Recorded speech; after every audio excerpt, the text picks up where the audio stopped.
నమస్తే. Housing poster వచ్చేసింది. వెనక చూసుకుంటే గాంధీ తాత, మధ్యలో చార్మినారు, ఈయన రెండు చేతులలో రెండు గన్లు, హస్తపు చుక్కలతో బట్టలు. ఏంది షేక్ అవుతుంది. మొన్న పోస్టర్ చూస్తే మా ప్రభాస్ ఫ్యాన్స్ కి అసలు ఆకలి అనేది తీరిపోయింది. మళ్ళీ మేము ఎక్కడ ముందుగానే అందరు అభిమానులు అడిగినట్టే మళ్ళీ మా హీరోని ఏడవుతాం అని చెప్పేసి ఇండిపెండెన్స్ డే రోజు కూడా మాకు అంటే ఒక ఆనందాన్ని అయితే ఇచ్చిందని చెప్పొచ్చు.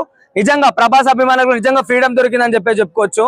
కానీ పోస్టర్ చూస్తుంటే మామూలుగా కే ర్యాంప్ లా ఉంది, అసలుకి మామూలుగా లేదు అసలుకి.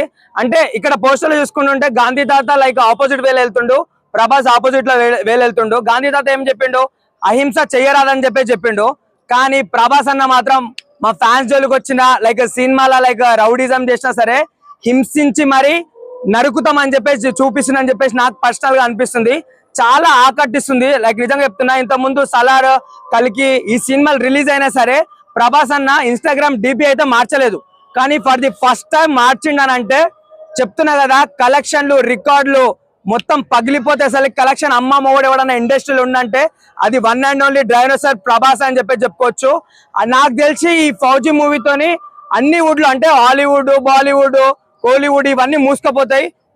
మిగిలింది ఒకటి వుడ్, అది రెబల్ వుడ్ అని చెప్పేసి శంకుస్థాపన చేస్తారని చెప్పేసి నాకు కంపల్సరీగా ఒక గట్టి నమ్మకం ఉంది.